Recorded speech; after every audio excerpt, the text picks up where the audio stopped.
Well, we got 1 week out of the way in Iceland, and it's been nothing less than exciting. We're going into day 7 now. We've got another rest day, which is really much needed. But essentially, if we look at 7 days behind us, including this rest day, you know, we've done well. We've had 4 paddling days in that time, and we've almost doubled what we were expecting to do. That was the 20 Ks a day, so we've averaged over 30, and we've done about 130 Ks.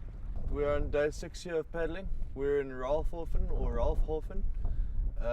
We've paddled about 130 kilometers so far. 7 days, 130 kilometers under the belt in some very difficult conditions. Where we're sitting now on the easterly side of Iceland, this is what all the kayakers are asking us about, saying, listen, how are you going to manage the easterly side at this time of year? Yesterday was, without doubt, the toughest day that we had. It started with a long pack up and get ready. Yesterday was groundbreaking when it came to this expedition, and I wouldn't have expected it 4 days in. I wouldn't have.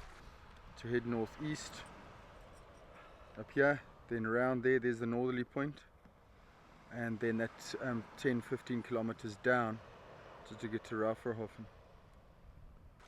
We took long to pack up.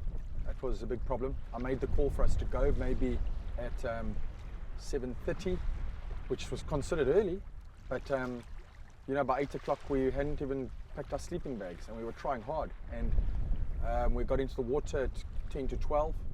We only landed on the beach in Ralfhofen by 10 past 7. So we're 7 hours on the kayak for 34 kilometers, 35 kilometers, which is slow going.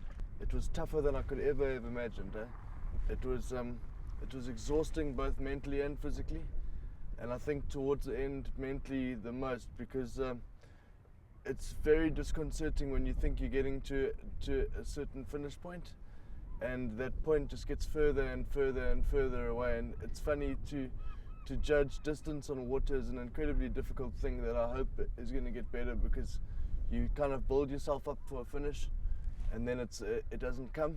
The day started alright, and Dan and I were strong. Dan battles in the beginning, the first couple of hours. He really battles to get into a rhythm. I think obviously I have a lot of paddling experience. I've done a lot of distance, so for me, I know that the first 45 minutes is you're getting into a rhythm and going through that first bit of pain.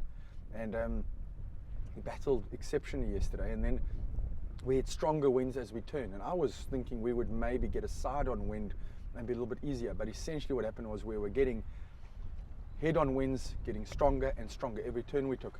It was quite disconcerting yesterday, because you realize how an experienced guy like that is so vital to have at your back, because I mean, without him there's absolutely no ways I could have done something like that. Absolutely no ways, not a snowball's chance in hell. Exciting was that we got to the northerly point of Iceland. It's a mental note that you actually make. You know, you've ticked off one of the boxes, but also for us to actually make the effort to paddle a kilometer extra out to sea so we could go over the Arctic Circle. I mean, we made an effort. One chance in my life. I don't think I'll paddle over that again. Wowee. I mean, you can't really explain it, because there's no sort of like parade or anything like that. It's the ocean doesn't change.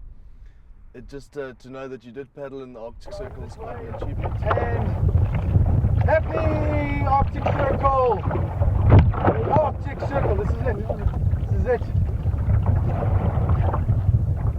Whoa!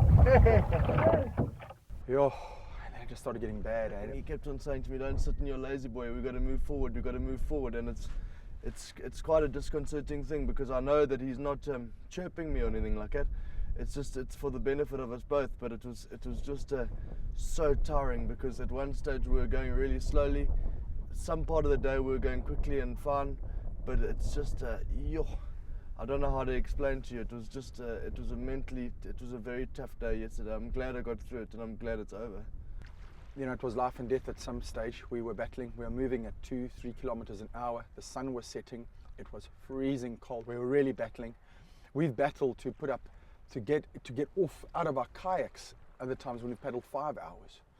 This time we had done 7 hours, 7.5 hours, and we were suffering, and Dan was absolutely lame with fatigue. He was just falling around in the kayak. It was wobbling.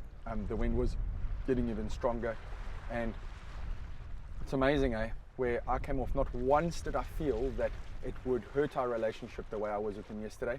I knew that it built it because he understood where he was also. I know that it's essential, and I know that it's something that doesn't come naturally to him to have to want to shout at me, but at the same time he's going to have to do it so that I can better myself, so that we can get around this island. When we got off the kayak, Dan was emotional because what he had to go through and the form of abuse that he had to take from me, he knew that actually sapped a lot of my energy. So we actually learning more and more about each other and what works. And if I had to come away with anything yesterday, was that Dan is tougher than he makes out, and he's learning actually every day what he's actually more capable of. I'm pushing myself more than I ever have physically before, so my body's taking a while to get used to it, and I'm sure that I'll get fitter as we go along. In fact, I know that I will. I have already, and I can already feel that I've lost weight and I'm putting on muscle.